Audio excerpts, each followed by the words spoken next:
Pena itu terlepas dari jari-jari yang gemetar dan jatuh ke lantai ruang rapat dengan bunyi kering yang menggema seperti tembakan. Di lantai 42 gedung perusahaan Dirgantara Teknologi di Jakarta, 15 insinyur penerbangan terbaik di negeri itu menatap papan tulis putih yang penuh dengan persamaan yang salah, diagram yang membingungkan, dan panah yang menunjuk ke kehampaan. Budi Santoso Wirawan, CEO dan pendiri perusahaan, mencengkeram tepi meja kaca begitu erat hingga buku-buku jarinya memutih. Pada usia 58 tahun, pengusaha yang telah membangun kerajaan Dirgantara dari sebuah hanggar kecil di Bandung itu belum pernah menghadapi krisis yang begitu menghancurkan. Air mata keputusasaan mengalir di wajahnya yang biasanya tenang dalam negosiasi bernilai miliaran. "Kita punya 36 jam," katanya dengan suara pecah. "Jika kita tidak menyelesaikan masalah sistem kendali terbang proyek Elang X, kita akan kehilangan kontrak dengan PT Dirgantara Indonesia. Kita kehilangan segalanya. 5.000 pekerjaan, 20 tahun kerja keras, reputasi internasional kita." Keheningan di ruangan itu terasa menyesakan. Karina Anjani, kepala insinyur dan tangan kanan Budi selama 15 tahun, menatap catatannya dengan ekspresi kalah. Di sebelahnya Rizky Pratama, seorang spesialis avionik, menggelengkan kepalanya perlahan. "Kami sudah mencoba 17 pendekatan yang berbeda," gumam Rizky. Sistem terus berkonflik dengan perintah pilot selama turbulensi, seolah-olah pesawat itu punya kemauan sendiri. "Investigasi dari DJCA dijadwalkan besok," tambah Karina. "Jika kita tidak memberikan solusi, proyek ini akan dibatalkan secara resmi. Dan bukan hanya itu, sertifikasi kita untuk mengembangkan sistem baru bisa dicabut." Budi memejamkan matanya, merasakan beban kerja keras puluhan tahun runtuh. Perusahaannya telah merevolusi penerbangan Indonesia, menciptakan teknologi yang diekspor ke seluruh dunia, tetapi sekarang masalah perangkat lunak sederhana mengancam untuk menghancurkan segalanya. "Mungkin kita harus menerima kekalahan," desah Karina. "Kita sudah menghabiskan 2 tahun dan 200 miliar rupiah untuk mencoba menyelesaikan ini." "Tidak," Budi memukul meja. "Aku tidak akan membiarkan 20 tahun kerja keras menjadi debu. Pasti ada solusi, pasti ada." Pada saat itu sebuah suara kecil memecah keheningan di ruangan itu. Suara seorang anak. "Aku bisa menyelesaikannya." Semua kepala menoleh ke arah pintu. Berdiri di ambang pintu adalah seorang anak laki-laki kurus, tidak lebih dari 9 tahun, dengan pakaian lusuh dan sepatu berlubang. Rambut coklatnya acak-acakan, ada kotoran di bawah kuku-kuku kecilnya, dan dia membawa tas sekolah yang ditambal dengan lakban. Petugas keamanan sudah bergerak ke arahnya, tetapi Budi mengangkat tangannya. "Tunggu." Anak itu tidak menunjukkan rasa takut. Mata coklatnya yang besar dan cemerlang menatap diagram pesawat di papan tulis, seolah-olah itu adalah teka-teki yang akhirnya masuk akal baginya. "Aku bisa menyelesaikannya," ulangnya dengan suara lebih tegas. "Masalahnya ada pada kalibrasi sensor sikap. Sistem bereaksi terlalu cepat terhadap fluktuasi normal." Ruangan itu meledak dalam gumaman. Salah satu insinyur yang lebih muda tertawa gugup. "Pak Budi, dengan segala hormat, ini konyol. Seorang anak jalanan tidak mungkin." "Diam." Budi berdiri, matanya terpaku pada anak itu. Ada sesuatu dalam tatapan kekanak-kanakan itu, sebuah kecerdasan yang bersinar seperti berlian kasar. "Bagaimana kau bisa sampai di sini, nak?" "Lewat tangga darurat," jawab anak itu sederhana. "Aku melihat semua orang berlarian dengan cemas. Aku mendengar percakapan di lift tentang pesawat yang bermasalah. Aku mengerti tentang pesawat." Karina mendekat dengan skeptis. "Kau mengerti tentang pesawat? Di mana kau mempelajarinya?" Anak itu membuka tasnya yang lusuh dan mengeluarkan sebuah buku tebal yang sudah usang, Prinsip-prinsip teknik penerbangan oleh Anderson Silva Machado. Halamannya sudah menguning, sampulnya terkelupas. Tetapi ada catatan-catatan teliti di pinggir halaman dengan tulisan tangan anak-anak yang rapi. "Aku menemukannya di tempat sampah di belakang perpustakaan kota," jelasnya. "Seseorang membuangnya saat renovasi. Aku sudah membacanya 16 kali." Budi mengambil buku itu dengan hati-hati. Itu adalah edisi teknis universitas, sangat kompleks bahkan untuk insinyur lulusan. Dia membolak-balik halaman dan menemukan gambar detail sistem kontrol, persamaan yang diturunkan dengan tangan, dan diagram yang menunjukkan pemahaman mendalam tentang prinsip-prinsip penerbangan. Ya Tuhan, bisiknya. Siapa yang menggambar ini? Saya, jawab anak itu sedikit memerah. Kalau saya tidak mengerti sesuatu, saya menggambarnya sampai masuk akal. Ayah mengajari saya itu sebelum pergi ke surga. Hati Budi terasa sesak. Siapa namamu, nak? Gilang Satria, kata anak itu, menegakkan bahunya dengan kebanggaan kekanak-kanakan. Aku tinggal di panti asuhan Kasih Bunda. Tapi pada siang hari aku di perpustakaan atau di dekat sini, mengamati pesawat lepas landas dari bandara.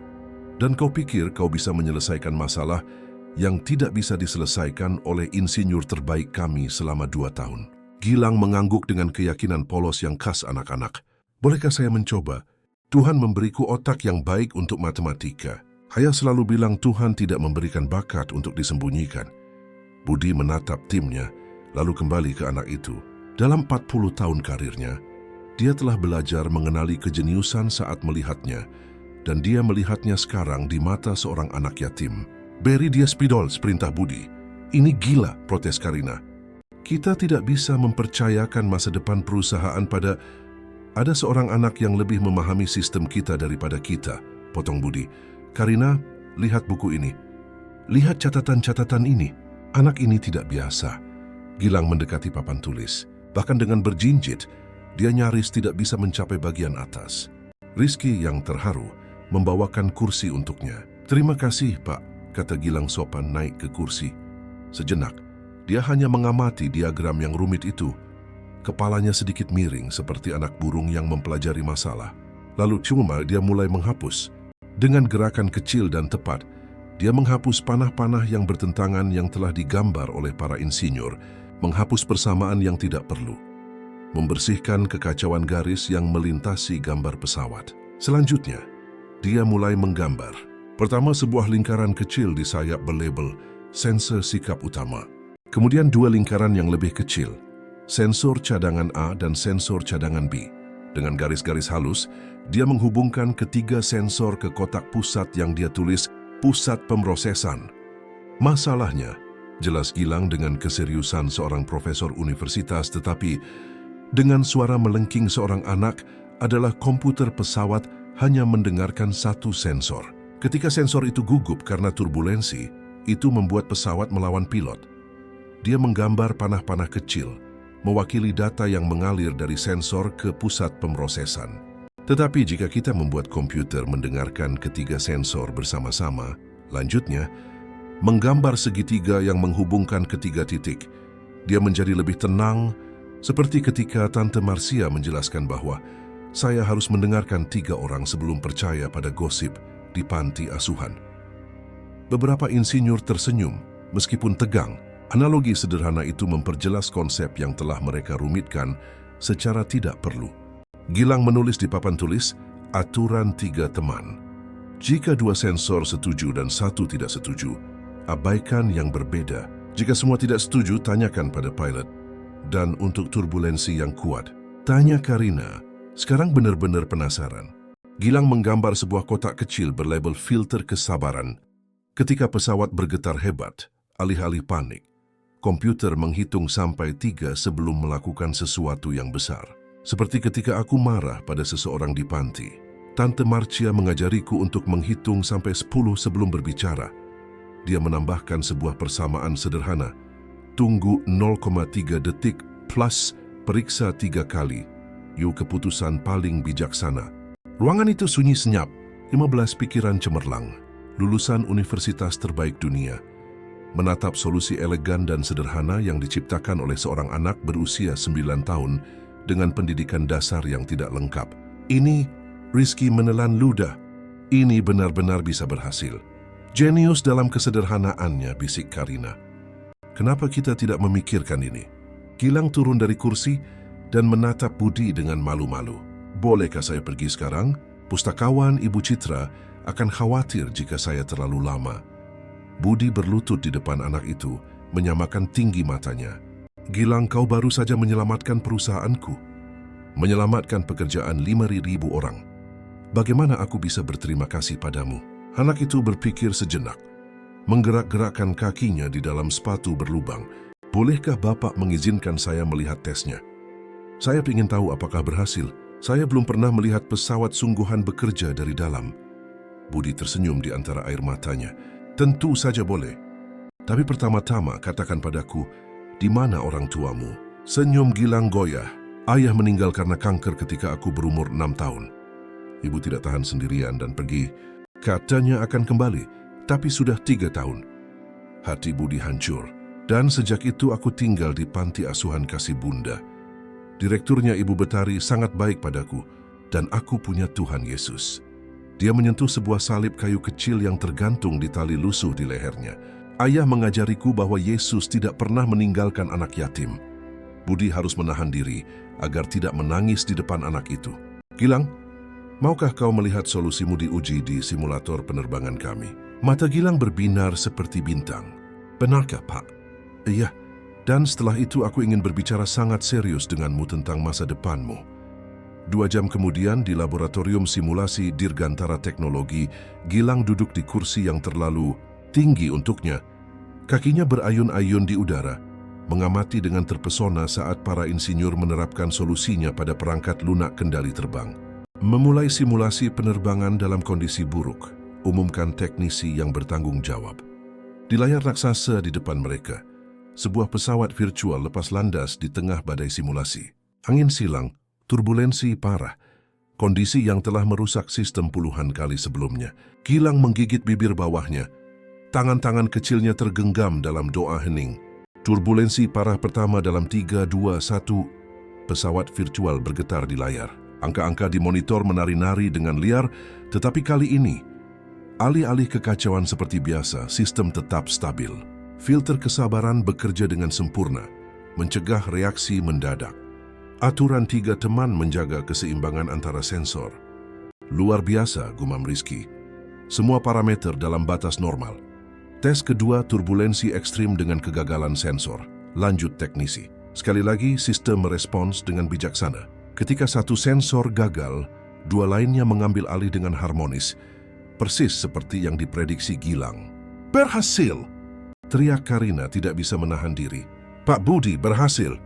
Ruangan itu meledak dalam tepuk tangan. Para insinyur yang telah begadang selama berbulan-bulan saling berpelukan. Budi berlutut lagi di samping Gilang, yang mengamati semuanya dengan mata terbelalak kagum.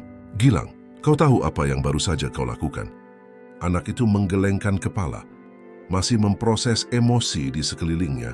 Kau menyelamatkan perusahaan kami, menyelamatkan ribuan pekerjaan, dan yang lebih penting, kau akan menyelamatkan nyawa orang-orang yang akan terbang dengan pesawat berteknologi ini. Gilang tersenyum, senyum murni dan tulus yang hanya dimiliki anak-anak. Tuhan Yesus pasti senang. Ayah selalu bilang dia senang kalau kita menggunakan karunia kita untuk membantu orang lain. Budi tidak bisa menahan diri lagi. Air mata mengalir deras di wajahnya saat dia memeluk anak itu. Gilang, aku ingin memberimu sebuah tawaran. Tawaran apa, Pak? Aku ingin kau tinggal bersamaku dan istriku. Aku ingin memberimu pendidikan terbaik yang bisa dibeli dengan uang. Aku ingin kau memiliki semua yang pantas kau dapatkan. Gilang sedikit menjauh, bingung. Tapi saya tidak punya apa-apa untuk diberikan sebagai balasannya. Kau punya sesuatu yang jauh lebih berharga daripada uang. Budi tersenyum di antara air matanya. Kau punya karunia dari Tuhan, dan aku ingin membantumu mengembangkannya. Anak itu melihat sekeliling ruangan ke semua orang dewasa penting yang menatapnya dengan hormat dan kagum. Untuk pertama kalinya dalam 3 tahun, sejak ibunya meninggalkannya di depan pintu panti asuhan hanya dengan sebuah koper kecil dan janji palsu untuk kembali, Gilang merasa benar-benar dihargai. Bolehkah saya memikirkannya? Tanyanya malu-malu. Tentu saja boleh, Budi tersenyum. Tapi pertama-tama, bagaimana kalau kita makan siang bersama? Aku tahu tempat yang membuat hamburger terbaik di Jakarta. Saat mereka berjalan menuju lift, Gilang memegang tangan besar Budi dengan tangan kecilnya. Pak Budi, ya? Apakah Bapak pikir orang tua saya akan bangga padaku?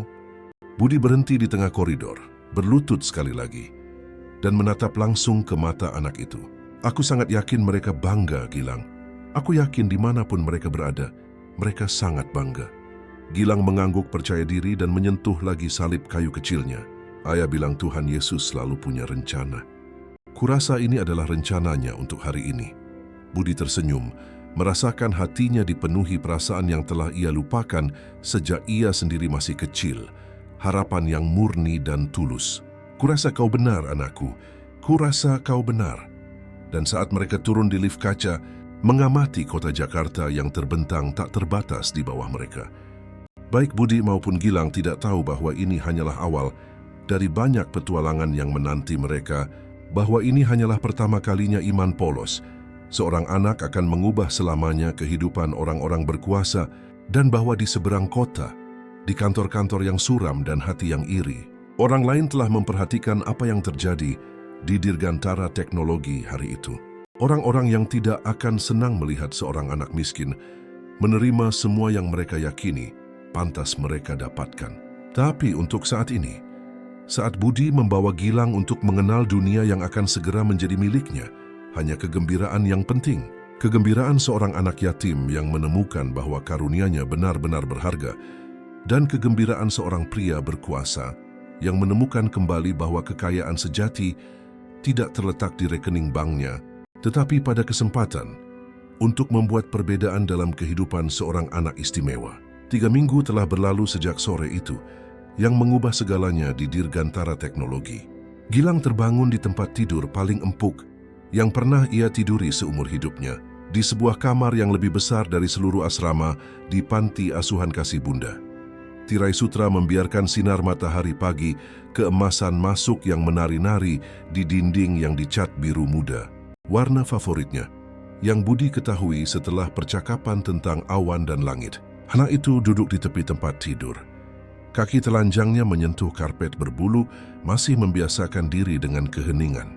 Di panti asuhan, dia bangun setiap hari dengan tangisan bayi, percakapan keras para pengasuh dan suara konstan dari 23 anak yang berbagi ruang yang sama. Di sini di rumah mewah keluarga Wirawan di Menteng, hanya kicau burung di kejauhan yang memecah kedamaian pagi. Dia mengenakan seragam baru Sekolah Pelita Harapan, dengan hati-hati, celana biru tua, kemeja putih bersih, dasi yang masih sulit ia ikat dengan benar. Setiap potong pakaian harganya lebih mahal dari uang yang pernah ia lihat seumur hidupnya. Tapi Budi bersikeras, "Kau pantas mendapatkan yang terbaik, nak." "Nak," kata itu masih membuat hatinya hangat setiap kali Budi mengucapkannya. Gilang menuruni tangga marmer, menggeserkan tangannya di pegangan tangga yang dipoles. Di ruang makan, ia menemukan Budi sedang minum kopi sambil membaca laporan teknis. Kacamata di ujung hidungnya, ekspresi terkonsentrasi yang sudah Gilang kenali. "Selamat pagi, Papa Budi," kata Gilang malu-malu. Dia masih ragu menggunakan kata papa, tetapi Budi selalu tersenyum saat mendengarnya. "Selamat pagi, jagoanku." Budi membuka lengannya dan Gilang berlari untuk menerima pelukan pagi yang telah menjadi ritual di antara mereka. "Tidur nyenyak?" "Iya. Aku bermimpi mengemudikan elang X. Aku terbang di atas awan dan melambai pada ayahku di surga." Budi merasakan tenggorokannya tercekat dalam 3 minggu kebersamaan mereka. Setiap kata polos Gilang menyentuh suatu serat yang dalam di hatinya. "Aku yakin dia melambai kembali, nak." Selama sarapan yang disajikan oleh Ibu Ratna, pengurus rumah tangga yang sudah memperlakukan Gilang seperti cucunya sendiri, Budi mengamati dengan takjub bagaimana anak itu menyerap informasi dari segala sesuatu di sekitarnya. Gilang mempelajari tekstur roti tawar, bertanya tentang proses pemanggangan kopi, ingin mengerti mengapa gula larut lebih cepat dalam cairan panas. "Papa Budi, boleh aku bertanya?" "Tentu saja boleh, Gilang. Kenapa Pak Marwan tidak suka padaku?" Budi berhenti dengan cangkir di udara. Marwan Darmawan, wakil presiden bidang tekniknya selama 12 tahun, telah menunjukkan ketidaknyamanan yang jelas dengan kehadiran Gilang di perusahaan. "Apa yang membuatmu berpikir begitu?" "Kemarin, waktu aku ke laboratorium dengan Bapak, dia menatapku seolah-olah aku binatang aneh. Dan waktu aku menjelaskan modifikasi pada sistem pendaratan, dia bilang, monyet terlatih manapun bisa punya ide yang sama." Darah Budi mendidih, tetapi ia menjaga suaranya tetap tenang. "Beberapa orang butuh waktu untuk menerima perubahan, Gilang. Marwan sudah lama bekerja denganku dan mungkin merasa tidak nyaman dengan situasi baru." Gilang mengangguk, mengunyah rotinya dengan selai sambil berpikir, "Ayahku mengajarkan bahwa Tuhan Yesus juga menghadapi orang-orang yang tidak menyukainya. Katanya kita harus tetap mengasihi mereka. Ayahmu adalah orang yang bijaksana. Benar, dia bekerja di bengkel tapi tahu banyak tentang pesawat. Malam hari dia menunjukkan bintang-bintang dan bilang suatu hari aku akan terbang lebih tinggi dari mereka. Budi menelan emosinya. Setiap fragmen cerita Gilang mengungkapkan seorang pria sederhana namun sangat penyayang yang telah menanam benih luar biasa di benak putranya sebelum pergi terlalu cepat. Sopir tiba untuk mengantar mereka. Budi selalu mengantar Gilang ke sekolah setiap pagi, mengubah perjalanan menjadi momen spesial di antara mereka. Di dalam mobil, Gilang menempelkan hidungnya ke jendela, mengamati kota yang mulai bangun. Papa Budi, kalau aku besar dan jadi insinyur sungguhan, bolehkah aku membangun pesawat untuk membawa anak-anak miskin melihat dunia? Tentu saja boleh, nah, tentu saja. Di Sekolah Pelita Harapan, salah satu institusi paling bergengsi di Jakarta, Gilang turun dari Mercedes-Benz hitam di bawah tatapan penasaran siswa dan orang tua lainnya. Beberapa berbisik, semua orang tahu cerita tentang anak jenius yang menyelamatkan perusahaan Budi Wirawan. Jaga dirimu baik-baik, belajar yang rajin dan ingat, kau di sini karena kau pantas mendapatkannya, kata Budi sambil memeluk Gilang. Terima kasih sudah percaya padaku, jawab Gilang, membenarkan tas punggung barunya di bahunya. Sekarang tas biru yang kokoh, tidak lagi ditambal dengan lakban seperti yang ia bawa dari panti asuhan. Mengamati putra angkatnya masuk ke sekolah, Budi merasakan campuran kebanggaan dan kekhawatiran. Gilang cemerlang. Tetapi ia masih seorang anak yang trauma, mencoba beradaptasi dengan dunia yang sama sekali baru. Di Dirgantara Teknologi, Budi mendapati Marwan Darmawan menunggu di kantornya. Dengan ekspresi tegang dan formal, kita perlu bicara, kata Marwan tanpa basa-basi, tentang situasi yang tidak bisa dipertahankan yang kau ciptakan dengan anak ini. Budi duduk perlahan di belakang mejanya, mengendalikan kekesalannya. Jelaskan kekhawatiranmu, Marwan. Budi, kau sudah kehilangan akal sehat. Kau memperlakukan anak 9 tahun seolah-olah dia insinyur senior. Kemarin kau berkonsultasi dengannya tentang modifikasi proyek Garuda sebelum berkonsultasi denganku.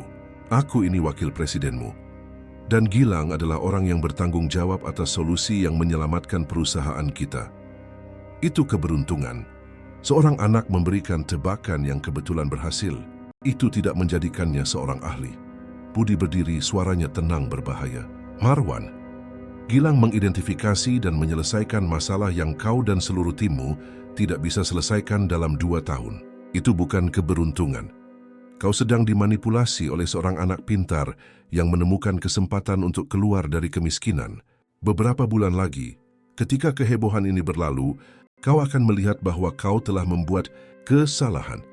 Satu-satunya kesalahan yang kulihat di sini adalah ketidakmampuanmu untuk mengakui bakat luar biasa. Karena harga dirimu yang terluka. Marwan berdiri tiba-tiba. Harga diriku? Budi, aku membangun perusahaan ini di sisimu. Aku bekerja 70 jam seminggu selama bertahun-tahun untuk mencapai posisi kita sekarang. Dan sekarang kau menggantikan pendapatku dengan pendapat seorang anak yang sebulan lalu tinggal di panti asuhan. Tidak ada yang digantikan, Marwan.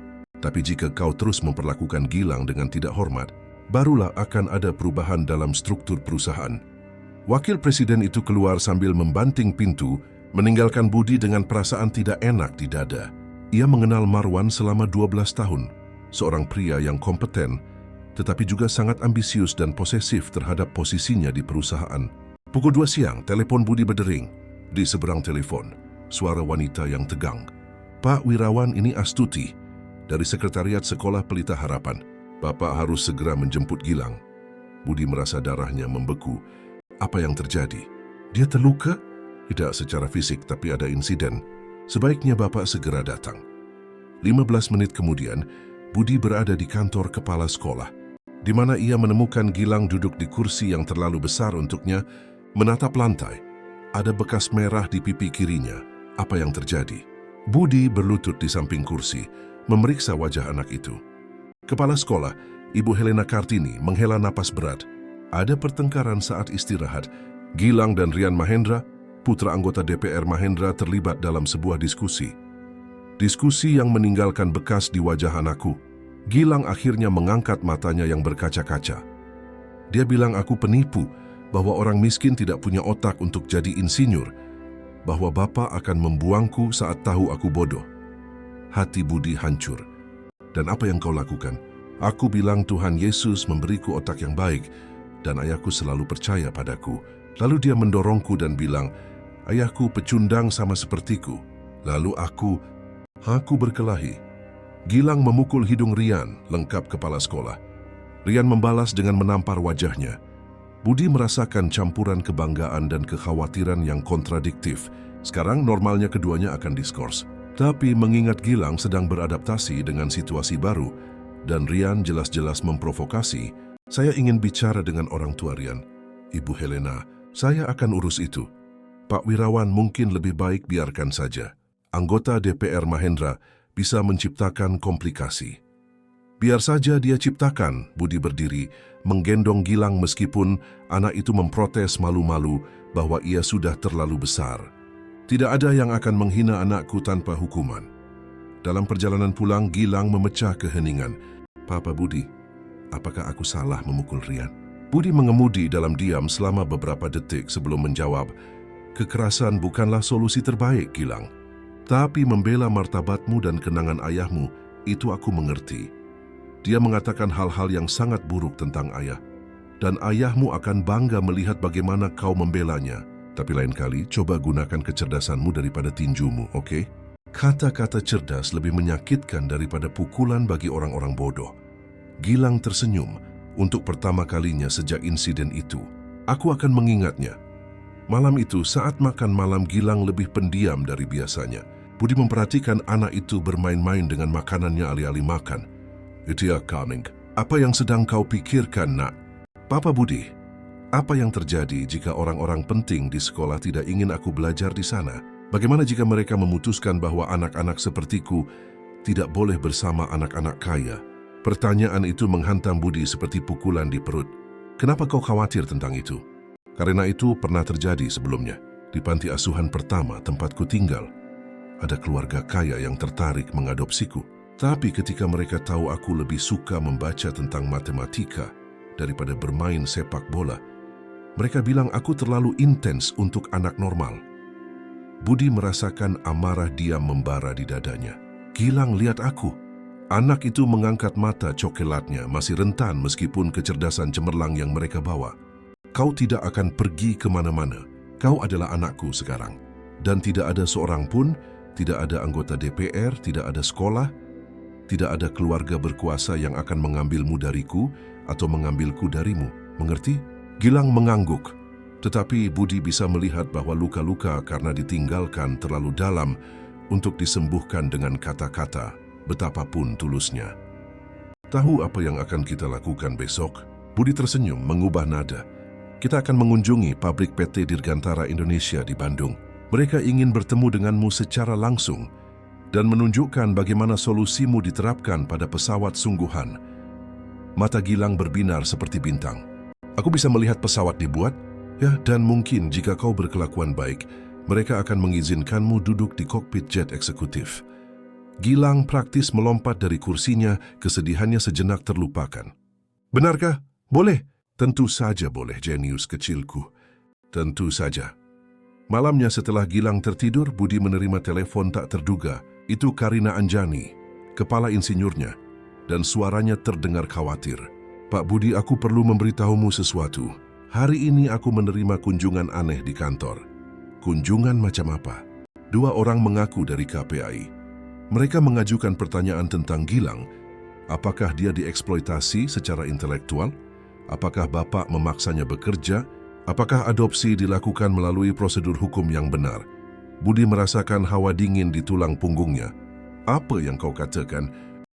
Kebenarannya tentu saja bahwa Gilang adalah anak yang bahagia dan dirawat dengan baik, bahwa partisipasinya di perusahaan bersifat spontan dan menyenangkan. Tapi mereka sepertinya mencari-cari masalah, Pak Budi.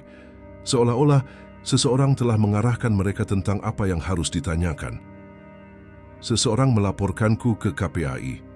Sepertinya begitu. Mereka menyebutkan menerima laporan anonim tentang kemungkinan eksploitasi anak di bawah umur. Pak Budi, Bapak harus bersiap jika ada orang berkuasa di baliknya. Budi menutup telepon dengan tangan gemetar karena marah. Ia naik ke atas dengan diam-diam dan mengintip Gilang yang tidur dengan damai memeluk salib kayu kecil, peninggalan ayah kandungnya. "Aku akan melindungimu," bisiknya dalam gelap. Tidak peduli siapa yang mencoba memisahkan kita. Tapi di lubuk hatinya, Budi tahu bahwa perang baru saja dimulai dan ada orang-orang berkuasa yang bersedia menghancurkan kebahagiaan seorang anak yatim untuk melindungi kepentingan mereka sendiri. Di seberang kota, di sebuah apartemen penthouse di Pondok Indah, Marwan Darmawan menutup telepon setelah percakapan panjang dan penuh perhitungan. "Sudah selesai," katanya kepada wanita yang sedang mengatur kertas di meja mahoni. "Ibu Siwan, kami sudah memulai penyelidikan. Dalam beberapa minggu, sirkus Budi dengan anak ajaib itu akan berakhir. Dan setelah itu, aku akan mengambil alih kendali perusahaan yang kubantu bangun." Budi sudah kehilangan fokus. Dia dimanipulasi oleh seorang anak. Sudah waktunya seseorang yang lebih stabil mengambil keputusan. Marwan tidak tahu bahwa pada saat yang sama, Gilang terbangun dari mimpi buruk dan turun untuk minum air.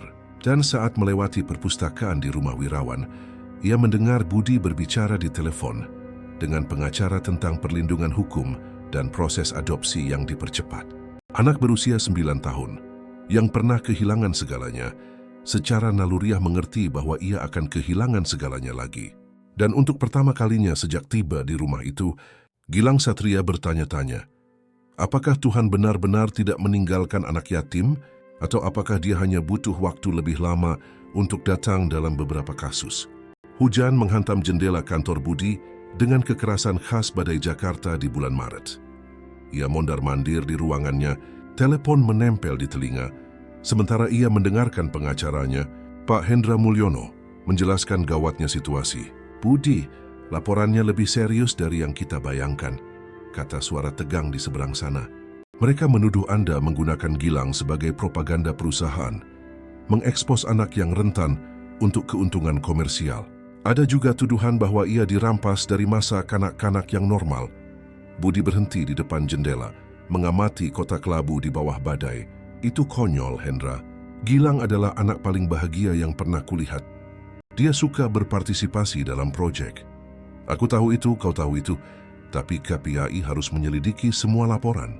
Dan siapapun yang membuat laporan ini sangat mengenal sistem hukum. Laporan itu menyertakan foto-foto Gilang di laboratorium, salinan artikel koran tentangnya, bahkan analisis psikologis yang menuduh adanya tanda-tanda tekanan berlebihan untuk berprestasi." Analisis psikologis?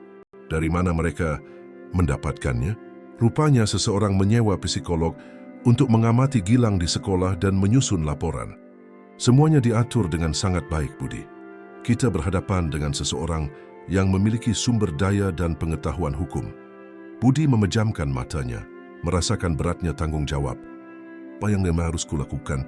Pertama, Gilang tidak boleh lagi datang ke Dirgantara Teknologi sampai penyelidikan selesai. Kedua, kalian akan memerlukan evaluasi psikologis independen. Ketiga, proses adopsi akan ditangguhkan sementara. Ditangguhkan? Suara Budi bergetar. "Hendra, jika Gilang tahu dia bisa diambil dariku." "Tenang, Budi. Ini hanya tindakan pencegahan. Tapi kau harus memberitahunya tentang penyelidikan ini sebelum dia mendengarnya dari sumber lain." Saat itu Gilang masuk ke kantor dengan diam-diam, masih mengenakan seragam sekolah yang basah kuyup. Ia berjalan kaki dari sekolah ke perusahaan di bawah hujan, sama sekali mengabaikan sopir yang menunggunya. "Papa Budi." Suara anak itu terdengar kecil, hampir berbisik. "Oke, aku perlu bicara dengan Bapak." Budi cepat-cepat mengakhiri panggilan dan berlutut di depan Gilang, mengambil handuk dari meja samping untuk mengeringkan rambutnya yang basah. "Amati dimedsi tomo pentopisia." "Ada apa, Nak? Kenapa tidak pulang dengan Pak Anto?" Gilang memeluk Budi dengan kekuatan putus asa, membenamkan wajahnya di dada Budi. "Mereka akan membawaku pergi, kan?" Jantung Budi nyaris berhenti. "Siapa yang bilang begitu padamu?" "Kepala sekolah memanggilku ke kantornya hari ini. Ada 2 wanita di sana. Mereka bilang mereka petugas sosial. Mereka menanyakan banyak pertanyaan aneh tentang bagaimana Bapak memperlakukanku. Apakah Bapak memaksaku belajar matematika? Apakah aku punya waktu untuk bermain?" Gilang sedikit menjauh, mata coklatnya penuh air mata. "Apa? Salah satu dari mereka bertanya, apakah aku tahu bahwa eksploitasi anak adalah kejahatan? Budi merasakan amarah yang dahsyat membara di dadanya, tapi ia menjaga suaranya tetap tenang. Atara fan tap tour, Artenari, Gilang lihat aku. Anak itu mengangkat wajahnya, mencoba menahan air mata. Kau bahagia di sini bersamaku? Lebih bahagia dari yang pernah kurasakan seumur hidupku. Apakah aku pernah memaksamu melakukan sesuatu yang tidak kau inginkan? Tidak pernah. Bapak selalu bertanya apakah aku mau membantu proyek. Kalau begitu jangan khawatir. Beberapa orang yang tidak mengenal kita sedang bertanya-tanya, tapi ini akan berlalu. Kau tidak akan pergi kemana-mana. Gilang mengangguk, tapi Budi bisa melihat ketakutan masih ada di matanya. Ketakutan seorang anak yang pernah kehilangan segalanya dan tahu bagaimana hidup bisa berubah dalam sekejap. Bolehkah aku tetap pergi ke perusahaan? Tanya Gilang penuh harap. Budi ragu-ragu. Benci harus berbohong, tetapi tahu bahwa kebenaran akan sangat menghancurkan. Untuk beberapa hari, mungkin lebih baik kau fokus pada pelajaranmu. Bagaimana kalau kita membuat laboratorium di rumah? Kita bisa membuat bengkel di ruang bawah tanah. Wajah Gilang sedikit cerah. Dengan meja kerja, sungguhan dan mikroskop, dengan semua yang kau butuhkan. Tapi saat makan malam, Gilang nyaris tidak menyentuh makanannya. Dia mendorong nasi dari satu sisi ke sisi lain piringnya, tenggelam dalam pikiran yang tampak terlalu berat untuk pikiran anak 9 tahun. Gilang, kau harus makan, kata Budi dengan lembut. Papa Budi, boleh aku bertanya sesuatu yang sulit? Tentu saja boleh. Gilang menarik napas dalam-dalam, seolah mempersiapkan diri untuk sesuatu yang menyakitkan. Jika mereka menemukan bahwa aku adalah masalah bagi Bapak, apakah Bapak akan mengembalikanku ke panti asuhan? Pertanyaan itu menghantam Budi seperti petir. Ia segera berdiri dari kursinya dan menghampiri Gilang, menggendongnya meskipun anak itu memprotes. Gilang Satria Wirawan, katanya, menggunakan nama lengkap yang akan diadopsi anak itu secara resmi. Kau tidak akan pernah, dalam keadaan apapun, menjadi masalah bagiku. Kau adalah hal terbaik yang pernah terjadi dalam hidupku. Dan bahkan jika seluruh dunia berbalik melawan kita, aku tidak akan pernah meninggalkanmu. Mengerti? Gilang memeluk leher Budi, akhirnya membiarkan air matanya jatuh. Aku sudah sangat takut kembali ke sana. Di panti, pada malam hari aku sering terjaga membayangkan bagaimana rasanya punya ayah sungguhan. Sekarang aku punya, aku tidak mau kehilangan. Budi juga menangis, memeluk anak itu seolah-olah ia bisa melindunginya dari semua kejahatan dunia hanya dengan kekuatan pelukannya. Kau tidak akan kehilangan, nak. Aku janji. Malamnya setelah Gilang tertidur, Budi menerima telepon tak terduga. Itu Karina Anjani, dan suaranya terdengar gelisah. Pak Budi, aku tahu siapa di balik laporan itu. Siapa? Marwan. Aku menemukan bukti di komputernya. Email ke sebuah firma hukum yang khusus menangani hukum anak. Transfer bank ke perusahaan investigasi swasta. Dia merencanakan semuanya. Darah Budi mendidih. Ada bukti. Tidak secara hukum. Kita butuh perintah pengadilan untuk mengakses data itu secara resmi. Tapi aku punya salinan tidak resmi yang jelas menunjukkan keterlibatannya. Di mana Marwan sekarang? Dia pulang lebih awal hari ini. Katanya ada rapat di luar, tapi salah satu sekretaris melihatnya di tempat parkir sedang menelepon. Dia mendengarnya berkata, operasi sedang berjalan. Sebentar lagi aku akan punya kendali penuh atas perusahaan. Budi menutup telepon dan segera menelepon Pak Hendra. Aku tahu siapa di balik laporan itu. Aku butuh bantuanmu untuk mengumpulkan bukti yang sah. Keesokan paginya, Gilang bangun dengan demam tinggi. Budi memanggil dokter keluarga, Dr. Rudi Gunawan, yang memeriksa anak itu dengan saksama. Ini stres, diagnosis dokter itu secara pribadi. Kecemasan ini bermanifestasi secara fisik. Gilang sedang mengalami somatisasi atas kekhawatirannya. Dia baru berumur 9 tahun, kata Budi, mengamati Gilang tidur gelisah di tempat tidur. Anak-anak yang pernah mengalami trauma ditinggalkan mengembangkan kepekaan yang berlebihan terhadap tanda-tanda penolakan. Bagi Gilang, penyelidikan ini merupakan ancaman kehilangan semua yang ia cintai lagi. Budi menghabiskan sepanjang hari merawat Gilang, meletakkan kompres dingin di dahinya, membacakan cerita, menyanyikan lagu Nina Bobo yang bahkan tidak ia sadari ia tahu. Ketika Gilang terbangun dalam keadaan mengigau, ia menggumamkan hal-hal seperti, jangan biarkan aku pergi dan janji akan menjemputku. pukul 3 sore. 2 petugas sosial tiba di rumah untuk inspeksi mendadak. Budi menerima mereka di ruang tamu, mencoba tetap tenang saat mereka memeriksa setiap ruangan di rumah itu dengan mata kritis. "Kamar anak ini terlalu mewah," komentar salah satu dari mereka, seorang wanita kurus berkacamata. "Ini bisa menciptakan ekspektasi yang tidak realistis tentang standar hidup." "Gilang pantas mendapatkan yang terbaik yang bisa saya tawarkan," jawab Budi singkat. "Dan di mana dia sekarang?" "Sakit di tempat tidur dengan demam." Kedua wanita itu saling bertukar pandang penuh arti. "Kebetulan sakit pada hari kunjungan kami." Budi mengendalikan keinginan untuk meledak.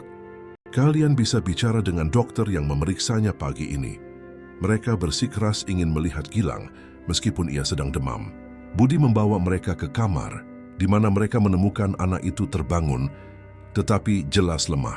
"Hai Gilang," kata petugas sosial yang lebih muda memaksakan senyum. "Bagaimana perasaanmu?" "Saya sakit kepala," jawab Gilang jujur.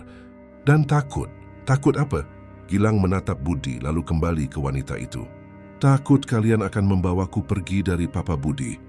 Tidak ada yang akan membawamu kemanapun jika engkau dirawat dengan baik," jawabnya. "Tapi aku ingin kau ceritakan. Apakah kau merasa tertekan untuk mempelajari hal-hal yang sangat sulit?" Gilang mengerutkan kening bingung. "Waduh, tertekan. Aku suka belajar. Matematika itu menyenangkan. Tapi tidakkah kau pikir seharusnya kau bermain dengan mainan normal daripada berurusan dengan pesawat? Pesawat adalah mainan favoritku." Papa Budi selalu bertanya apakah aku mau membantu. Dia tidak pernah memaksaku. Petugas sosial itu membuat catatan di papan klipnya. "Dan kau punya teman seusiamu?" Gilang ragu-ragu. "Di sekolah beberapa anak tidak begitu suka padaku. Mereka bilang aku aneh karena suka angka." Budi melihat kedua wanita itu saling bertukar pandang penuh arti lagi, seolah-olah Gilang telah mengkonfirmasi suatu kecurigaan. Setelah mereka pergi, Budi kembali ke kamar Gilang dan menemukan anak itu menangis diam-diam. "Tistinsan depan mereka bersama depat. Mereka akan membawaku, kan?" tanya Gilang dengan suara tercekat. Budi berbaring di tempat tidur di samping anak itu, menariknya ke dalam pelukan protektif. "Gilang, aku perlu memberitahumu sesuatu yang penting." Anak itu menegang bersiap untuk berita buruk lainnya. "Seorang pria yang bekerja denganku, yang marah karena kau lebih pintar darinya, sedang mencoba menimbulkan masalah bagi kita. Dia berbohong kepada orang-orang itu, mengatakan hal-hal yang tidak benar." "Pak Marwan?" Budi terkejut. "Bagaimana kau tahu?" "Dia selalu menatapku dengan marah. Dan kemarin, waktu aku pulang sekolah, aku melihatnya berbicara dengan seorang pria berjas di dekat gerbang. Dia menunjuk ke arahku dan pria itu mengambil fotoku." Budi merasakan amarah dingin menyebar di dadanya. "Metode, Gilang, aku akan menyelesaikan ini. Tapi aku ingin kau menjadi sangat berani selama beberapa hari. Bisakah kau melakukannya untukku?" Gilang mengangguk meskipun ia masih tampak ketakutan. "Papa Budi, jika mereka membawaku, apakah Bapak akan mencariku?"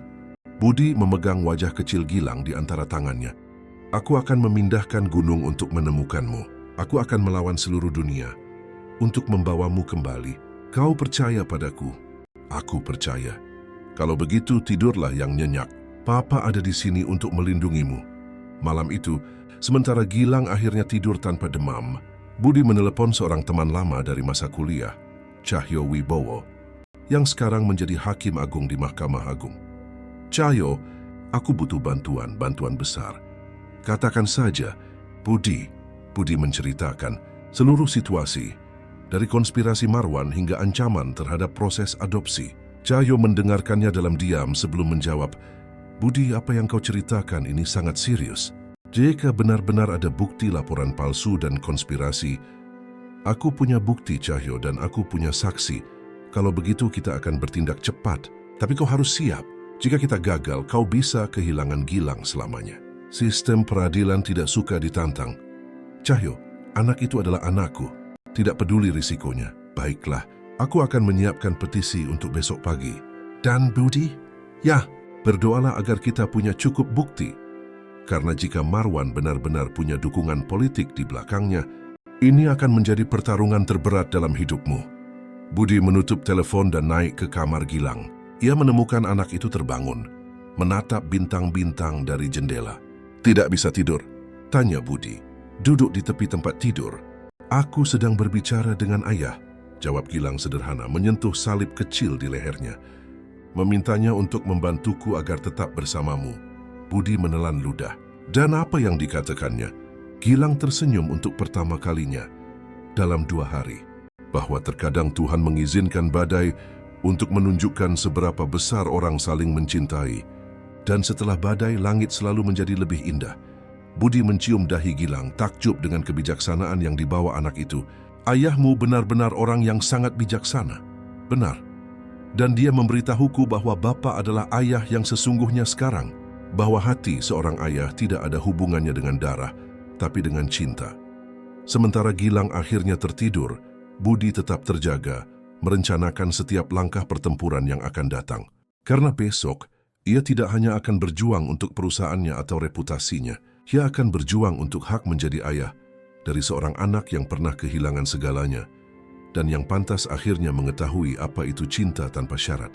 Dan tidak peduli siapa yang ada di seberang perang ini, Budi Santoso Wirawan bersedia mengorbankan segalanya untuk melindungi jenius kecilnya. Badai di luar mulai reda, tetapi badai yang sesungguhnya baru saja dimulai. Jumat pagi, fajar menyingsing dengan ketegangan elektrik yang seolah mencemari udara Jakarta. Budi bangun pukul 5 pagi, setelah semalaman tidak bisa tidur, dan menemukan Gilang sudah bangun di dapur, duduk di meja dengan segelas susu setengah diminum dan ekspresi berpikir. Selamat pagi, Nak. Bagaimana perasaanmu hari ini? Gilang mengangkat matanya, dan Budi melihat tekad baru di dalamnya, sesuatu yang tidak ada di hari-hari sebelumnya. Lebih baik, Papa Budi, aku punya ide semalam. Ide apa? Ide untuk membuktikan bahwa orang-orang itu berbohong tentang kita. Sebelum Budi bisa bertanya lebih detail, teleponnya berdering. Itu Pak Hendra dan suaranya terdengar mendesak. Budi, kita punya masalah lebih besar. Sidang dijadwalkan hari ini pukul 2 siang.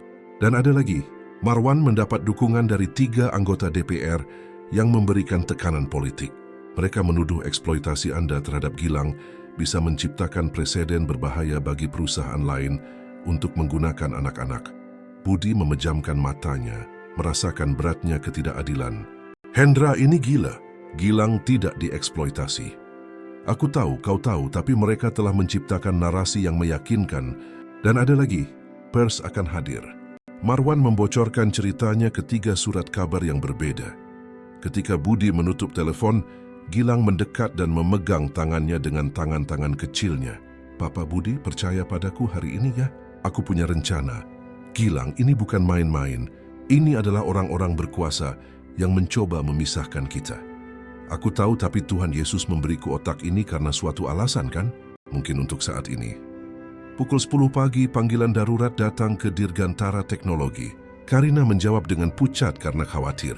Pak Budi, kita punya krisis. Prototype Elang X yang akan dipresentasikan kepada delegasi internasional sore ini mengalami kegagalan kritis pada sistem navigasi. Jika kita tidak menyelesaikannya sampai pukul 2, kita akan kehilangan kontrak ekspor terpenting dalam sejarah perusahaan. Budi merasa dunianya runtuh. Tidak hanya ia berjuang untuk mempertahankan Gilang, tetapi sekarang ia juga menghadapi kemungkinan kebangkrutan dari semua yang telah ia bangun. Kegagalan macam apa? Sistem navigasi mengalami gangguan selama manuver kecepatan tinggi. 3 insinyur terbaik kami sudah mencoba menyelesaikannya sejak tadi malam. Tidak ada yang bisa mengidentifikasi masalahnya. Gilang, yang mendengar semuanya di samping Budi, tiba-tiba matanya berbinar. Papa, boleh aku lihat data teknisnya? Gilang, kau tidak bisa masuk ke perusahaan, ingat? Penyelidikan itu? Tapi Bapak bisa membawa kertas-kertasnya ke sini, kan? Tidak melanggar hukum jika aku melihat kertas di rumah. Budi ragu-ragu, tetapi urgensi situasi lebih kuat. Karina bawa semua data teknis ke sini. Sekarang, 30 menit kemudian, meja makan di rumah itu dipenuhi laporan teknis, diagram sirkuit, dan cetakan kode komputer. Gilang mempelajari semuanya dengan konsentrasi seorang ahli bedah. Pikiran 9 tahunnya memproses informasi yang menantang insinyur berpengalaman. Di sini, katanya tiba-tiba, menunjuk ke baris spesifik dalam kode. Masalahnya ada pada sinkronisasi antara GPS dan sistem inersia. Ketika pesawat terbang terlalu cepat, Kedua sistem mulai tidak setuju tentang di mana mereka berada. Karina yang telah tiba bersama Rizky dan 2 insinyur lainnya melihat ke tempat yang ditunjuk Gilang. Ya Tuhan, itu benar. Bagaimana kami tidak melihatnya? Karena kalian mencari masalah besar. Jelas Gilang dengan sabar. Tapi kadang-kadang masalah kecil menyebabkan kerusakan yang lebih besar. Seperti kerikil di sepatu yang membuatmu pincang. Dalam 20 menit, Gilang tidak hanya mengidentifikasi masalahnya, tetapi juga membuat sketsa solusinya, sebuah algoritma koreksi sederhana yang akan membuat kedua sistem berkomunikasi lebih baik satu sama lain. Gilang, Rizky jelas-jelas terharu. Kau baru saja menyelamatkan perusahaan kita lagi. Tapi kegembiraan itu terputus oleh ketukan agresif di pintu. Budi membuka dan menemukan 2 petugas sosial, ditemani oleh 2 polisi dan Marwan Darmawan. Budi Santoso Wirawan, kata salah satu petugas sosial dengan suara resmi. Kami di sini untuk membawa Gilang Satria ke tempat penampungan sementara selama penyelidikan eksploitasi anak berlangsung. Gilang bersembunyi di belakang Budi, matanya terbelalak ketakutan. Kalian tidak punya izin untuk ini, protes Budi. Kami punya, kata Marwan untuk pertama kalinya, menunjukkan sebuah dokumen, perintah pengadilan yang dikeluarkan 1 jam yang lalu. Berdasarkan bukti eksploitasi intelektual yang berkelanjutan, Budi melihat kertas itu dan merasa darahnya membeku. Itu adalah perintah yang sah, ditandatangani oleh seorang hakim yang jelas telah dipengaruhi oleh tekanan politik. Gilang tidak akan pergi kemana-mana, kata Budi menempatkan anak itu di belakangnya. Pak Wirawan, salah satu polisi berbicara dengan tegas tetapi tanpa permusuhan. Jangan mempersulit keadaan, ini hanya sementara. Gilang melangkah maju, suaranya gemetar tetapi bertekad. Bolehkah saya berbicara sebelum kalian membawaku? Semua orang menatap anak itu dengan terkejut. Gilang, kau tidak perlu, Budi memulai. Aku harus, Papa. Gilang menarik napas dalam-dalam seolah mempersiapkan pidato terpenting dalam hidupnya. Pak Marwan, kenapa melakukan ini padaku? Marwan tampak tidak nyaman dengan pertanyaan langsung itu. Anak kecil tidak mengerti urusan orang dewasa. Saya mengerti bahwa Bapak sudah lama bekerja di perusahaan Papa Budi dan menjadi marah ketika saya membantu menyelesaikan masalah pesawat. Saya mengerti bahwa Bapak merasa pantas mendapatkan lebih banyak pengakuan. Ruangan itu menjadi sunyi senyap. Gilang, gumam Budi, terkesan dengan persepsi anak itu. Tapi Pak Marwan, lanjut Gilang, air matanya mulai jatuh. Saya tidak ingin mengambil apapun dari Bapak. Saya hanya ingin membantu. Dan sekarang karena kemarahan Bapak, saya kehilangan papa saya lagi. Marwan menghindari tatapan anak itu, tetapi Gilang tidak berhenti. Apakah Bapak punya anak? Punya, jawab Marwan enggan. Dan jika seseorang mencoba mengambil anak-anak Bapak hanya karena marah, bagaimana perasaan Bapak? Untuk pertama kalinya, Marwan tampak benar-benar terguncang, tetapi ia tetap mempertahankan topengnya. Ini berbeda. Anak-anak Bapak bukan anak yatim. Gilang melengkapi kalimat yang tidak berani diselesaikan Marwan. Itu benar. Saya anak yatim. Ayah saya meninggal ketika saya masih sangat kecil dan ibu saya meninggalkanku. Tapi tahu apa yang saya pelajari? Keluarga bukan hanya tentang darah. Keluarga adalah cinta. Air mata Gilang mengalir deras sekarang, tetapi suaranya tetap tegas. Papa Budi sangat mencintaiku. Dia tidak pernah memaksaku melakukan apapun. Dia tidak pernah memperlakukanku seolah-olah aku aneh. Karena suka matematika, dia membuatku merasa istimewa, bukan aneh. Salah satu petugas sosial diam-diam menyeka matanya sendiri. Dan sekarang, lanjut Gilang, karena kebohongan saya akan kehilangan satu-satunya orang yang membuat saya merasa berharga. Saya akan kembali ke panti, di mana saya akan terjaga di malam hari. Membayangkan bagaimana rasanya punya ayah sungguhan, padahal saya sudah punya satu. Dan kalian mengambilnya dariku.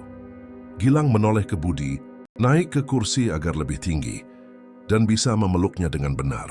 Papa Budi, terima kasih sudah menunjukkan padaku bagaimana rasanya dicintai. Meskipun aku harus pergi, aku akan selalu ingat bahwa selama beberapa bulan aku punya ayah sungguhan. Budi menangis terang-terangan sekarang, memeluk Gilang seolah-olah ia bisa melindunginya dari dunia hanya dengan kekuatan pelukannya. Kau akan selalu menjadi anakku, Gilang. Selalu. Saat itulah Karina melangkah maju memegang kertas-kertas teknis yang baru saja diselesaikan Gilang. "Permisi," katanya, berbicara kepada petugas sosial. "Apakah kalian melihat apa yang baru saja terjadi di sini?" "Apa maksudmu?" tanya salah satu dari mereka. "Dalam 30 menit terakhir, saat kalian dalam perjalanan untuk melindungi anak ini dari eksploitasi, Gilang baru saja sendirian menyelesaikan masalah teknis yang akan menyelamatkan ratusan pekerjaan dan miliaran rupiah. Bukan karena dipaksa, tetapi karena ia melihat ada orang yang membutuhkan bantuan." Karina menunjukkan perhitungan yang dibuat Gilang. Ini adalah karya jenius dan tidak dilakukan karena tekanan atau eksploitasi. Ini dilakukan karena cinta. Cinta untuk keluarga yang ia temukan. Cinta untuk perusahaan yang telah menjadi rumah keduanya. Rizky bergabung dengan Karina. "Saya punya 3 anak, dan saya bisa jamin anak ini tidak dieksploitasi. Ia dicintai dan diasuh sebagaimana mestinya setiap anak." Marwan melihat situasi mulai lepas kendali, mencoba mengambil kembali otoritasnya. Itu tidak mengubah fakta bahwa ada perintah pengadilan. Perasaan tidak membatalkan hukum. Saat itulah Gilang mendapatkan ide cemerlang terakhirnya. "Bapak polisi," katanya, berbicara kepada petugas yang lebih ramah. "Bolehkah Bapak memberiku 5 menit di komputer sebelum membawaku?" "Gilang, jangan," protes Budi. "Percaya padaku, Papa." Polisi itu yang terlihat jelas terharu oleh situasi tersebut mengangguk. "Saya semenit." Gilang pergi ke laptop di ruang tamu dan mulai mengetik dengan cepat.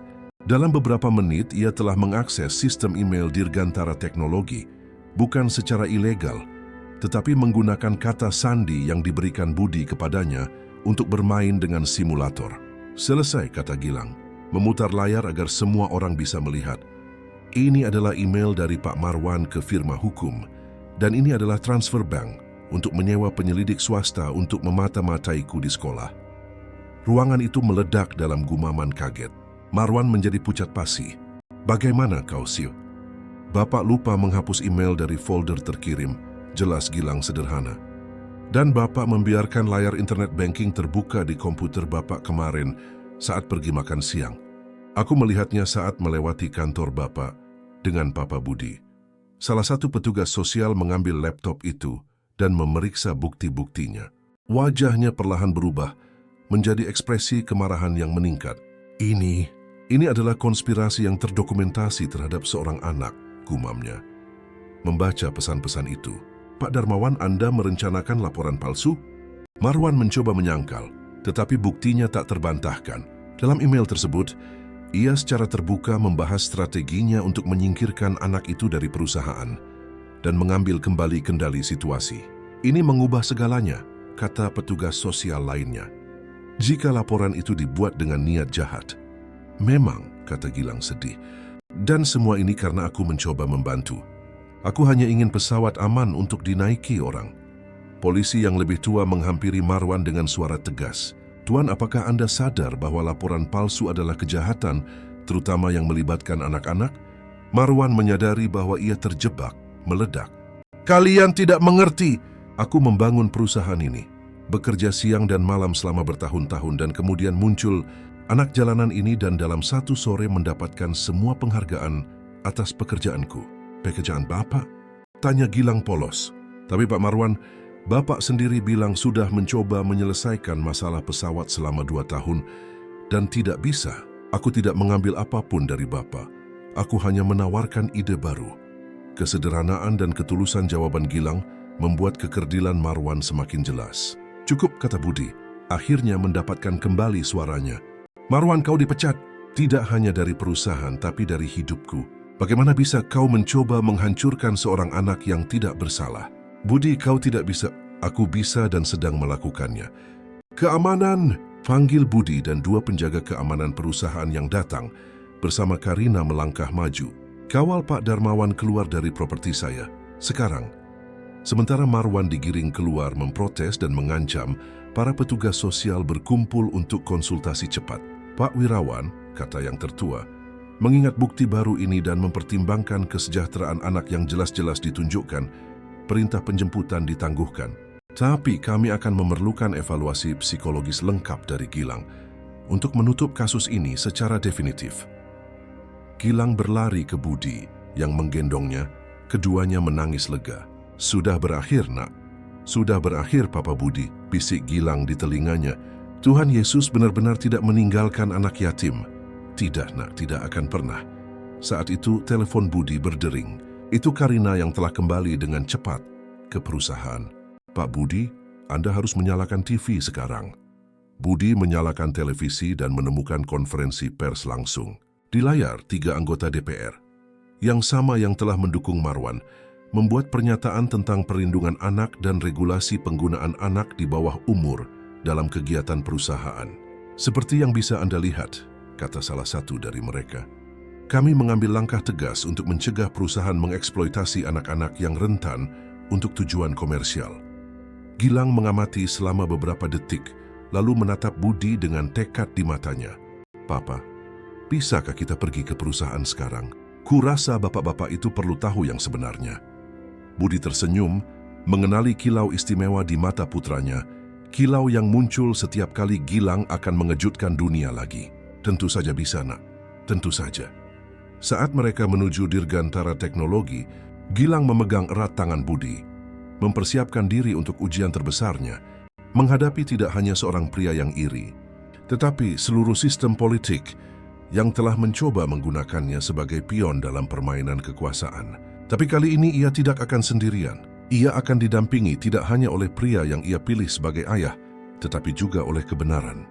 Dan Gilang telah belajar bahwa kebenaran di tangan yang tepat adalah senjata paling ampuh di dunia. Auditorium Istana Negara penuh sesak melebihi kapasitas. Jurnalis dari seluruh negeri, perwakilan industri penerbangan, pendidik, politisi, dan masyarakat umum berdesakan untuk menyaksikan apa yang telah menjadi kasus paling banyak dibicarakan di Indonesia, audiensi publik tentang anak G dan batas-batas pendidikan khusus. Gilang berjalan menyusuri koridor tengah, memegang erat tangan Budi. Langkah-langkah kecilnya menggema dalam keheningan tegang ruangan itu. Ia mengenakan setelan biru tua terbaiknya, seperti langit yang sangat ia cintai. Dan di dadanya tergantung salib kayu kecilnya yang kini dipoles dan berkilau, seperti mercusuar harapan. Di barisan depan duduk 3 anggota dewan yang telah mengatur audiensi ini. Bapak Almeida Neto, pelapor Komisi Perlindungan Anak, Ibu Sandra Vasconcelos, yang dikenal karena kampanyenya melawan eksploitasi anak, dan Bapak Carlos Monterrey, seorang ahli legislasi pendidikan. Di seberang Karina Anjani, Rizky Pratama, dan seluruh tim Dirgantara Teknologi menunjukkan dukungan diam-diam. Di galeri atas, kaos biru dengan tulisan Sahabat Gilang, menandai puluhan anak dari Panti Asuhan Kasih Bunda dan institusi lain yang telah mendapatkan izin khusus untuk hadir. Papa Budi, bisik Gilang saat mereka duduk di meja yang disediakan. Aku gugup. Aku juga, Nak, tapi ingat, kau tidak melakukan kesalahan apapun. Jadilah dirimu sendiri. Bapak Almeida Neto mengetuk palu memulai sidang. Suaranya bergema melalui sistem pengeras suara dengan otoritas yang megah.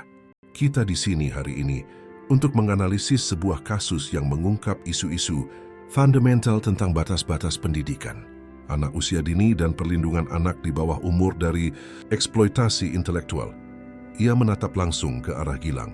Anak ini, Gilang Satria, telah menjadi simbol perdebatan nasional tentang sejauh mana kita dapat menuntut kinerja dari seorang anak.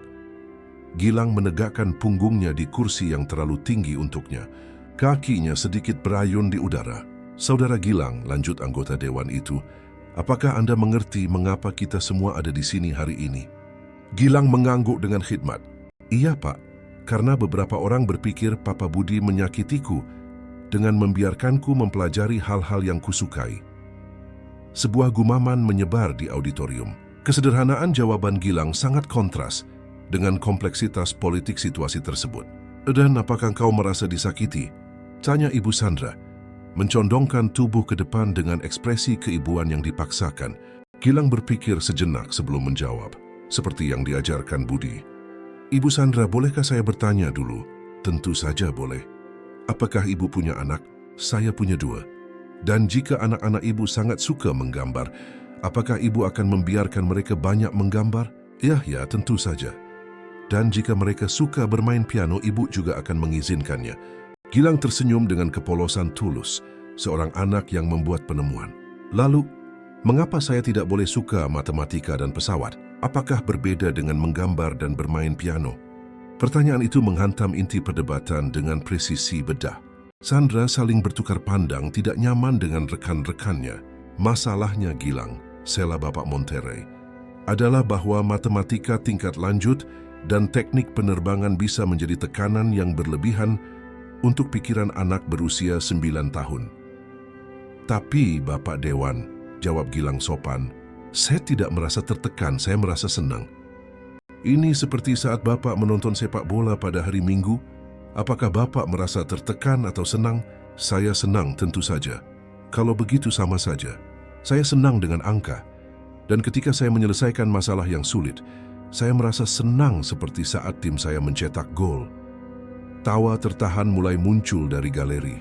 Gilang tanpa sadar melucuti argumen politik yang kompleks dengan logika kekanak-kanakan yang tak terbantahkan. Gilang, Ibu Sandra mencoba pendekatan yang berbeda.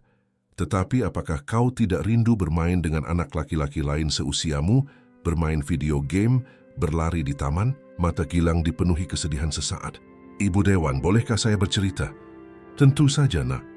Gilang menarik napas dalam-dalam tanpa sadar menyentuh salibnya. Sebelum tinggal dengan Papa Budi, saya tinggal di panti asuhan Kasih Bunda. Ada banyak anak di sana dan kami bermain bersama, ya. Tapi di malam hari, ketika semua orang tidur, saya terjaga menatap bintang-bintang dari jendela. Auditorium itu sunyi senyap. Saya membayangkan ayah saya di surga, melihat saya dan saya berjanji padanya bahwa saya akan menggunakan otak yang diberikan Tuhan Yesus untuk membantu orang lain. Karena ayah selalu bilang bahwa karunia kita bukan hanya milik kita, tapi untuk membuat dunia menjadi lebih baik. Beberapa orang di antara penonton diam-diam menyeka mata mereka. Jadi ketika saya bertemu Papa Budi dan dia mengizinkan saya membantu dengan pesawat, itu bukan pekerjaan. Rasanya seperti saya sedang memenuhi janji kepada ayah kandung saya di surga. Budi meletakkan tangannya di bahu Gilang, terlalu terharu untuk berbicara. Dan sekarang, lanjut Gilang, suaranya menjadi lebih tegas. Saya punya dua ayah yang melindungiku, satu di surga dan satu di sini di bumi. Keduanya mengajariku bahwa cinta sejati bukanlah mengendalikan apa yang kita lakukan, melainkan mendukung kita menjadi diri kita sendiri. Ibu Sandra tampak jelas terguncang. Gilang, tapi bagaimana jika engkau ingin berubah pikiran besok? Bagaimana jika kau memutuskan tidak suka matematika lagi? Gilang tersenyum dengan kebijaksanaan mengejutkan yang terkadang muncul dari kepolosannya. Kalau begitu, Papa Budi akan mendukungku juga. Karena dia mencintaiku, bukan hanya karena apa yang bisa kulakukan, tapi karena siapa diriku. Budi akhirnya menemukan suaranya. Bolehkah saya berbicara, Yang Mulia? Bapak Almeida mengangguk mengizinkan. Budi berdiri, meletakkan tangan protektif di bahu Gilang.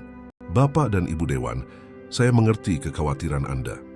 Sebagai masyarakat, kita harus melindungi anak-anak kita, tapi perlindungan tidak bisa berarti pembatasan potensi. Ia menatap langsung ke kamera TV. Gilang tidak dieksploitasi di perusahaan saya. Dia dirayakan. Dia tidak dipaksa untuk berprestasi. Dia didorong untuk bereksplorasi. Dia tidak diperlakukan sebagai orang dewasa sebelum waktunya. Dia dicintai sebagai anak luar biasa apa adanya. Pak Wirawan, sela Bapak Monterey, tapi bagaimana kita bisa memastikan perusahaan lain tidak menggunakan presiden ini untuk mengeksploitasi anak di bawah umur? Sebelum Budi bisa menjawab, Gilang berdiri di kursinya meminta untuk berbicara. Suaranya meskipun melengking dan kekanak-kanakan, memotong udara dengan otoritas moral yang mengesankan. Bapak Dewan, bolehkah saya menjelaskan perbedaannya? Tentu, Gilang.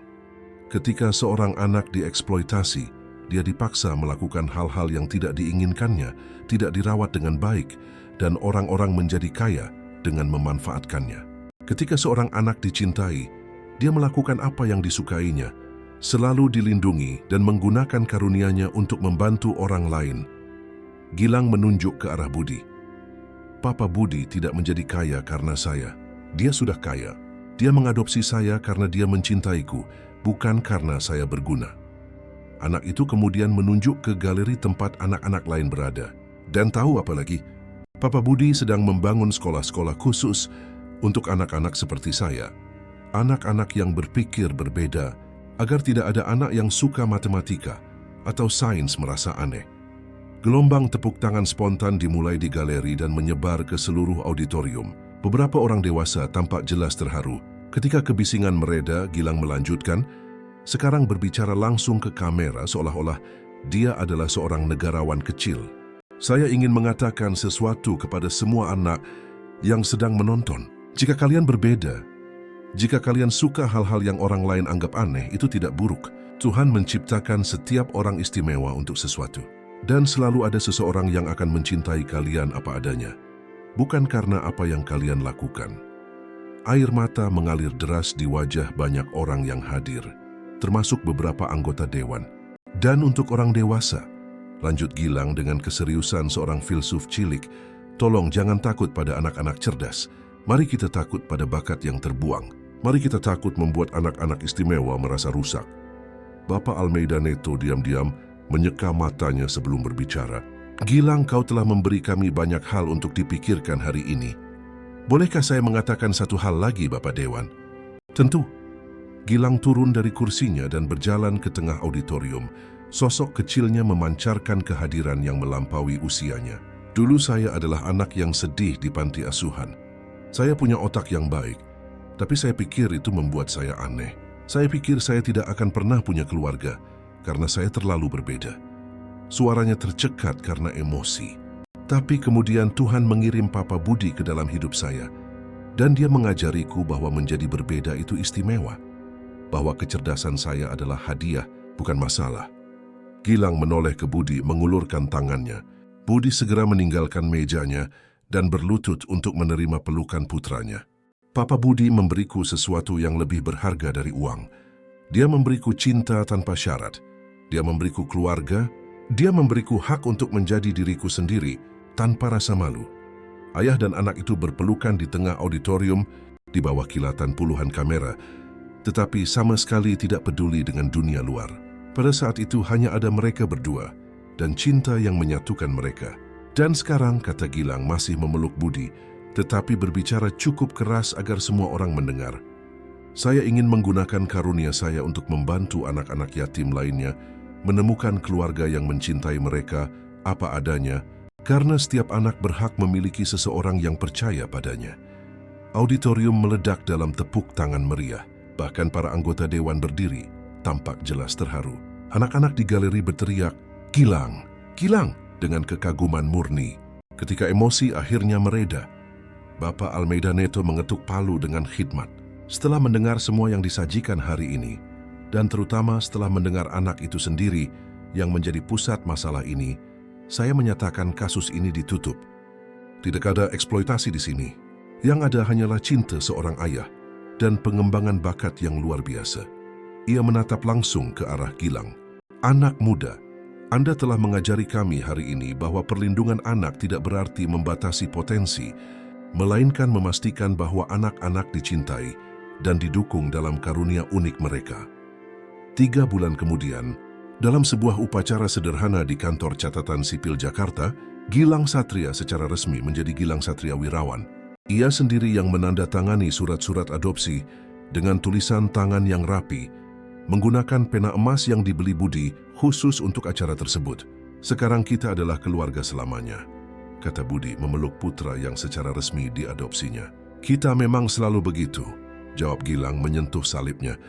Hanya saja sekarang kertas-kertas itu setuju dengan hati kita. 1 tahun kemudian, Yayasan Gilang Satria Wirawan telah didirikan, mengidentifikasi dan mendukung anak-anak berbakat di komunitas-komunitas kurang mampu di seluruh Indonesia. Anak laki-laki yang suatu hari tidur di panti asuhan, sekarang memastikan bahwa anak-anak istimewa lainnya tidak pernah merasa sendirian atau tidak mampu. Di kantor Dirgantara Teknologi, sebuah foto berbingkai menunjukkan Gilang dan Budi pada hari adopsi. Di sebelahnya sebuah plakat emas bertuliskan, "Didedikasikan untuk semua anak yang bermimpi untuk terbang, tidak hanya dengan pesawat, tetapi dengan karunia unik mereka." Dan pada malam-malam yang cerah di Jakarta, ketika anak laki-laki yang merevolusi penerbangan Indonesia itu menatap keluar jendela rumah barunya, ia masih berbicara dengan bintang-bintang, bukan lagi meminta sebuah keluarga, tetapi bersyukur karena telah menemukan tidak hanya seorang ayah, tetapi juga kemampuannya sendiri untuk mengubah dunia melalui cinta. Gilang Satria Wirawan telah membuktikan bahwa terkadang keajaiban terbesar datang dalam paket terkecil dan bahwa cinta sejati tidak hanya menerima perbedaan kita, tetapi merayakannya, melindunginya, dan mengubahnya menjadi kekuatan yang mampu mengubah dunia.